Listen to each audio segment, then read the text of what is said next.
સુરતમાં વિવિધ પ્રશ્નોને લઈ માલધારીઓએ મોરચો કાઢ્યો અને કલેક્ટર કચેરીએ પહોંચી રજૂઆત કરી। મનપા પરેશાન કરી રહી હોવાનો પશુપાલકોનો આરોપ છે અને પશુપાલકોનું કહેવું છે કે પાલિકાને દંડ આપવા છતાં પશુઓને છોડવામાં નથી આવતા। આકરો દંડ ફટકારી હેરાન કરતા હોવાનો રોષ ઠાલવ્યો અને સાથે જ ગૌચરની જમીન છૂટી કરવા પશુઓ માટે અલગ ઝોન ફાળવવા માટે કલેક્ટરને રજૂઆત કરી છે। શહેરની અંદર ગૌમાતા પોતાની ગૌમાતાને ચરાવવા લઈ જતા હોય ત્યાંથી ગાયો ભરી લે છે। કોર્પોરેશનની ટીમ દ્વારા મોટા મોટા દંડ વસૂલવામાં આવે છે। એક ટેગ લગાવવાના 1000 રૂપિયા, જે ટેગ તો તદ્દન ફ્રી છે। એટલે ઘણી બધી સમસ્યાઓ છે। ગૌચર ખવાઈ ગયા છે અને અમે માલધારી ઝોન માંગેલો છે કે અમને ઝોન ફાળવી આપો, અમારી ગૌમાતાનું રહેઠાણ અમને આપો, એટલે અમારી ગૌમાતા રોડ પર નહીં આવે। એ માંગણી સાથે અમે કલેક્ટરશ્રીને આવેદનપત્ર આપવા માટે આવ્યા છીએ। આ અંગે વધુ અપડેટ મેળવીશું સંવાદદાતા કીર્તેશ પાસેથી। જી કીર્તેશ, પશુપાલકો આકરા પાણીએ છે। બિલકુલ, જે પ્રકારે માલધારી સમાજના લોકો કલેક્ટર ઓફિસે મોરચો લઈને પહોંચ્યા હતા અને ઉગ્ર રજૂઆત કરી હતી કે મહાનગરપાલિકા દ્વારા તેમના રખડતા ઢોરોને પકડીને દંડ કરવામાં આવે છે। દંડ લીધા પછી બી તેમના ઢોર છોડવામાં નથી આવતા, કારણ કે ઢોર રસ્તા પર રખડી રહ્યા છે, ચરી રહ્યા છે, જેને લઈને આ લોકોએ ઉગ્ર વિરોધ કરીને કલેક્ટરને વિનંતી કરી છે કે તેમની ગૌચરની જમીન છૂટી કરો, જેને લઈને આ જે પશુઓ છે તે રસ્તા પર નહીં આવે। પહેલા સુરતમાં ગામડાઓ હતા, ધીરે ધીરે વિકાસ થતો હવે ગામડાઓનો નિકાલ થઈ ગયો છે, ત્યારે પાલિકા દ્વારા આકરો દંડ સાથે હેરાનગતિ કરવામાં આવે છે, તેને લઈને માલધારી આક્રોશમાં આવ્યા હતા અને આક્રોશ સાથેની રેલી લઈને કલેક્ટર ઓફિસ ખાતે પહોંચી રજૂઆત સાથે દેખાવો પણ કર્યા હતા। જી, આપનો આભાર।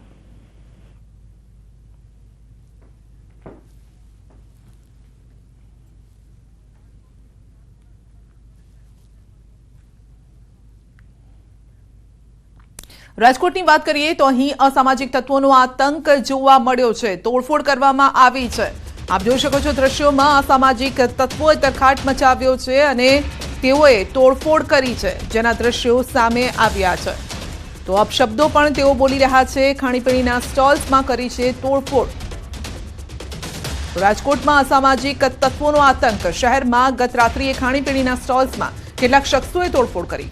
રાજકોટ શહેર અને નાણાવટી ચોક નજીક આવેલ હોકર ઝોનમાં કેટલાક શખ્સોની ટોળકી તોડફોડ કરવા પહોંચી। ખાણીપીણીના સ્ટોલમાં તોડફોડ કરી છે। એક વૃદ્ધને માર પણ માર્યો છે। સમગ્ર ઘટનાનો વિડીયો વાયરલ થયો છે અને પોલીસે આ બનાવ અંગે તપાસ હાથ ધરી છે। વધુ અપડેટ મેળવીશું સંવાદદાતા અંકિત પાસેથી। જી અંકિત, રાજકોટમાં ગુનાખોરી વધી રહી છે। એક સમયે રંગીલું રાજકોટ કહેવાતું, પરંતુ હવે ક્રાઇમ નગરીમાં આવી રહ્યું છે અને અસામાજિક તત્વો તોડફોડ મચાવી રહ્યા છે। ચોક્કસ સંખ્યા ખાસ કરીને વાત કરવામાં આવે તો રાજકોટ શહેરમાં દિવસે ને દિવસે લુખ્ખા તત્વોનો આતંક વધી રહ્યો હોય તે પ્રકારની ઘટના છે તે સામે આવી રહી છે। ખાસ કરીને જે વિડીયો સામે આવ્યો છે, આ વિડીયો છે રાજકોટ શહેરના યુનિવર્સિટી પોલીસ સ્ટેશન વિસ્તારમાં આવતા નાણાવટી ચોક પાસે જે હોકર્સ ઝોન છે ને, આ હોકર્સ ઝોનની અંદર લુખ્ખા તત્વોની જે ટોળકી છે તેના દ્વારા તોડફોડ કરવામાં આવી હોવાનું છે તે સામે આવ્યું છે। ખાણીપીણીની સ્ટોલમાં તોડફોડ છે તે કરવામાં આવી છે અને ત્યારબાદ વૃદ્ધને છે તે મારવામાં આવ્યો છે। સમગ્ર ઘટનાનો વિડીયો છે તે પ્રત્યક્ષદર્શીએ પોતાના મોબાઈલ ફોનમાં કેદ કરી લીધો હતો અને આ વાયરલ વિડીયો મામલે હાલ અત્યારે યુનિવર્સિટી પોલીસ દ્વારા તપાસ હાથ ધરવામાં આવી છે। જી સંધ્યા। જી, આપનો આભાર।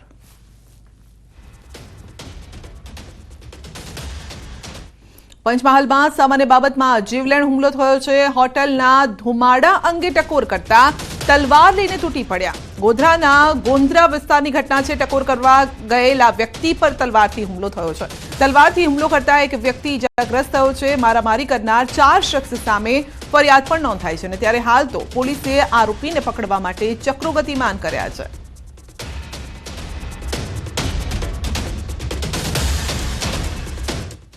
વડોદરામાં મિત્રનો જ મિત્ર જીવલેણ હુમલો થયો છે। તો ઇલોરા પાર્ક વિસ્તારમાં છરીથી હુમલો કરાયો છે। અગાઉના ઝઘડાની અદાવતે હત્યાનો પ્રયાસ અને યુવકને ગંભીર ઈજા થતા સારવાર અર્થે ખસેડાયો છે। હુમલાખોરોના સીસીટીવી ફૂટેજ સામે આવ્યા છે। યુવકે બચવા માટે બૂમાબૂમ કરી અને હુમલાખોર ફરાર થઈ ગયા। ઈજાગ્રસ્ત યુવકને હોસ્પિટલના આઈસીયુમાં દાખલ કરાયો છે। ભોગ બનનાર સાથે 6 મહિના પહેલા થયેલી તકરારનો ખાર રાખી 4 જેટલા લોકોએ હુમલો કર્યાનું સામે આવ્યું અને ત્યારે હાલ તો પોલીસે તપાસ હાથ ધરી છે। સુરેન્દ્રનગર ના હોય અને મિત્ર વર્તુળ છે, અગાઉની કોઈ અદાવત અને અગાઉની કોઈ જે માથાકૂટ છે એને લઈને એમના જ મિત્રો દ્વારા મારામારીનો બનાવ બનેલો છે. અગાઉની કોઈ બોલાચાલી અને મિત્રતાની અંદર જ માથાકૂટ થયેલી એને કારણે બતાવે છે અને ભોગ બનનારની રાતની જે હાલત છે એની અંદર વધારે પૂછપરછ થઈ શકી નથી. તો 3 દ્રશ્યો અમે આપને બતાવી રહ્યા છે ને જેમાં ઝપાઝપી મારામારી થઈ રહી છે. તો એક રાજકોટમાં વૃદ્ધને મારવામાં આવ્યો છે. વડોદરામાં પણ આ જ પ્રકારે અસામાજિક તત્વો બેફામ બન્યા છે. તો ધુમાડા અંગે ટકોર કરતા હુમલો કરવામાં આવ્યો છે.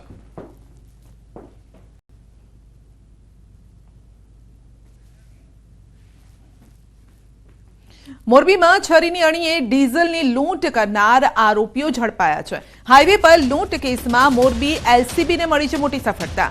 કચ્છની કુખ્યાત ગેંગના 2 સભ્યો ઝડપાયા છે. 3 આરોપીની શોધખોળ પણ. આરોપી આમદ ઉર્ફે ભાભો સિદ્દીક સમા અને શિવકુમાર રાજપૂતની ધરપકડ. હનીફ ઓસ્માન સમા, અબુબકર સમા અને મજીદ તૈયબ સમાની શોધખોળ હાથ ધરાઈ છે.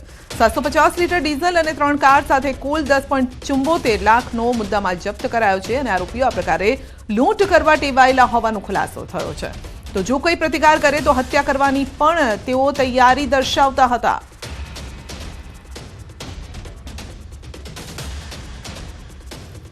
બનાસકાંઠામાં ભૂસ્તર વિભાગનો સપાટો. બનાસ નદીમાંથી ખનીજ ચોરી ઝડપાઈ છે. ગાંધીનગર ફ્લાઇંગ સ્ક્વોડ અને બનાસકાંઠા ભૂસ્તર વિભાગનું સંયુક્ત ઓપરેશન. ડીસા પાસે બનાસ નદીમાંથી 22 ડમ્પર, 1 હિટાચી મશીન ઝડપી પડાયું છે. કરોડોનો મુદ્દામાલ સાથે ખનીજ ચોરી ઝડપી પડાઈ છે. મધરાત્રે ખાનગી વાહનમાં ઉતરેલી ભૂસ્તરની ટીમનો સપાટો અને રાત્રિ દરમિયાન ખનીજ ચોરી થઈ રહી હતી તે દરમિયાન ઓપરેશન પાર પાડ્યું છે. બનાસકાંઠા ભૂસ્તર વિભાગ ગાંધીનગર ફ્લાઇંગ સ્ક્વોડે પોલીસને સાથે રાખીને વાહનો કબજે કર્યા.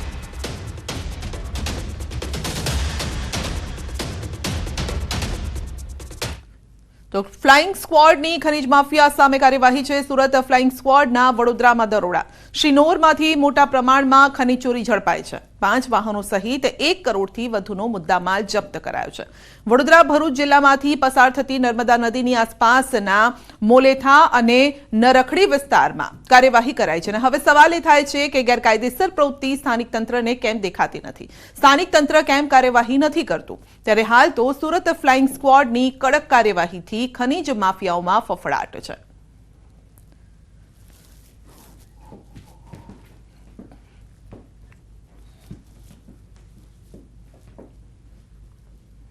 અને વાત કરીશું સુરક્ષિત ઉજવણીની.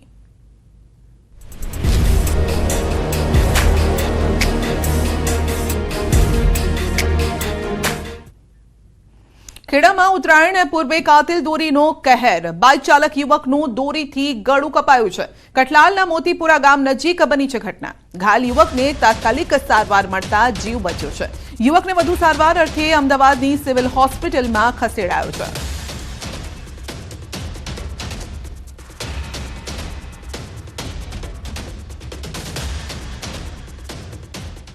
ઉત્તરાયણમાં દોરીથી ગળું કાપવાની અને પક્ષીઓ ઘાયલ થવાની ઘટનાઓ બને છે અને ત્યારે આવી ઘટનાને પહોંચી વળવા માટે 108 ઇમરજન્સી સેવા સજ્જ બની છે. તારીખ 14 અને 15 જાન્યુઆરી માટે સ્ટાફ અને દવાના સ્ટોક સહિતની સામગ્રીમાં વધારો કરાયો છે. દર વર્ષે 108 સેવામાં ઉત્તરાયણના દિવસે ઇમરજન્સી કોલમાં 20% જેટલો વધારો રહે છે, જેને લઈ 108 ઇમરજન્સી સેવા દ્વારા ઉત્તરાયણના પર્વને લઈ એક્શન પ્લાન તૈયાર કરાયો છે. 108 સેવા હોસ્પિટલ સાથે સતત સંપર્કમાં રહેશે અને 108 ઇમરજન્સી મેનેજમેન્ટ સેન્ટરમાં તાલીમબદ્ધ ઓફિસર ડોક્ટરની સેવા સાથે સમગ્ર ગુજરાતમાં અત્યાધુનિક એમ્બ્યુલન્સ ઉપલબ્ધ રહેશે. તારીખ 14 અને 15 જાન્યુઆરીએ 2 બોટ એમ્બ્યુલન્સ અને 800થી વધુ એમ્બ્યુલન્સ, 38 આઈસીયુ એમ્બ્યુલન્સ પણ તહેનાત રહેશે.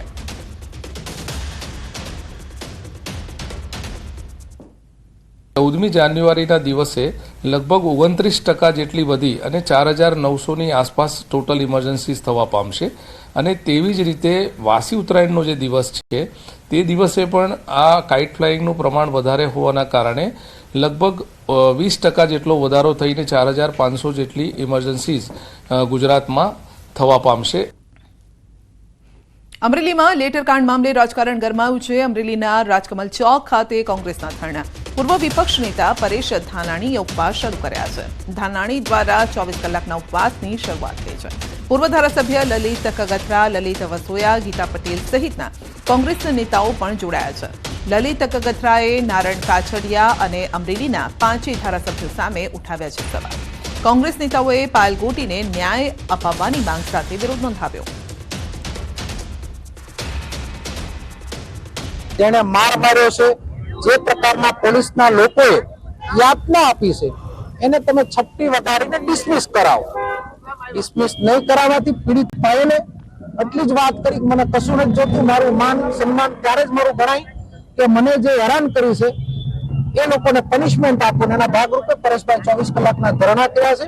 કોઈ રાજકીય હેતુ માટેની લડાઈ નથી, આ ગુજરાતની દીકરીને ન્યાય અપાવવા માટેની લડાઈ છે અને અમે પરિણામલક્ષી આ લડાઈ બનાવીશું. આવતા દિવસોની અંદર આખા ગુજરાતની અંદર નારી સ્વાભિમાન આંદોલન સમિતિ દ્વારા આંદોલન થશે. પરેશભાઈ ધાનાણી છે કે પ્રતાપભાઈ છે કે અમારા જેનીબેન છે, એ લોકોએ જ્યારે આ બેનને ન્યાય અપાવવા માટે મેદાને પડ્યા છે, ત્યારે આવનારા સમયની અંદર અમે પણ સૌ મહિલાઓ એમની સાથે જોડાઈશું અને જ્યાં સુધી આ દીકરીને ન્યાય નહીં મળે ત્યાં સુધી અમે આંદોલન થાય તો આંદોલનમાં પણ અમે એમની સાથે છીએ. તો અમરેલીમાં કોંગ્રેસના ધરણા પર ભાજપના પ્રહાર. કોંગ્રેસના હારેલા નેતાઓ પાસે મુદ્દા નથી. કોંગ્રેસ ખોખલી નારી સન્માનની વાતો કરે છે. કોંગ્રેસ નિમ્ન કક્ષાની રાજનીતિ કરી રહ્યું છે તેવા આરોપ લાગ્યા છે.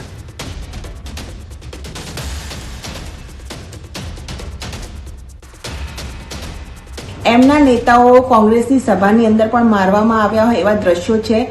એમના સ્પોક્સપર્સન જે નેશનલ કક્ષાના હતા પ્રિયંકાબેન ચતુર્વેદીએ એમણે પણ કોંગ્રેસ શા માટે જોયું, એના પછી ખેરાબહેને બી કોંગ્રેસ શા માટે જોયું, એ બધી જ જગ્યાએ બહેનોનું કેટલું ઉત્પીડન કોંગ્રેસમાં થયું છે એ આખા ભારતને સર્વવિદિત છે. એટલે નારી સન્માનની ખોખલી વાતો છે કોંગ્રેસ ના કરે.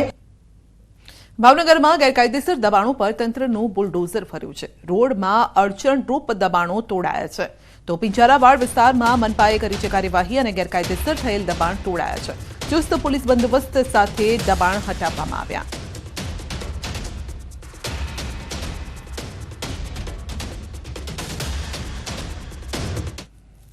સુરતમાં 8થી બાળકોને શાળામાં પ્રવેશ અપાવવા વાલીઓએ નવો કિમિયો અજમાવ્યો છે. તો કેટલાક વાલીએ બોગસ આવકના દાખલા અરજી સાથે જમા કરાવ્યા. જોકે જિલ્લા શિક્ષણ અધિકારીની ટીમે આ ચોરી ઝડપી પાડી છે. મામલતદાર સાથે વાતચીત કરી તમામ આવકના દાખલાની ખરાઈ કરાઈ છે.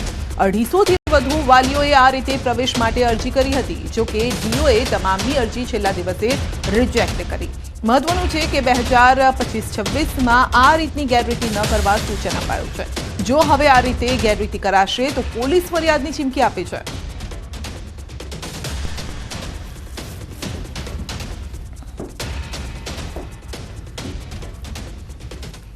બુલેટિનમાં આગળ વધી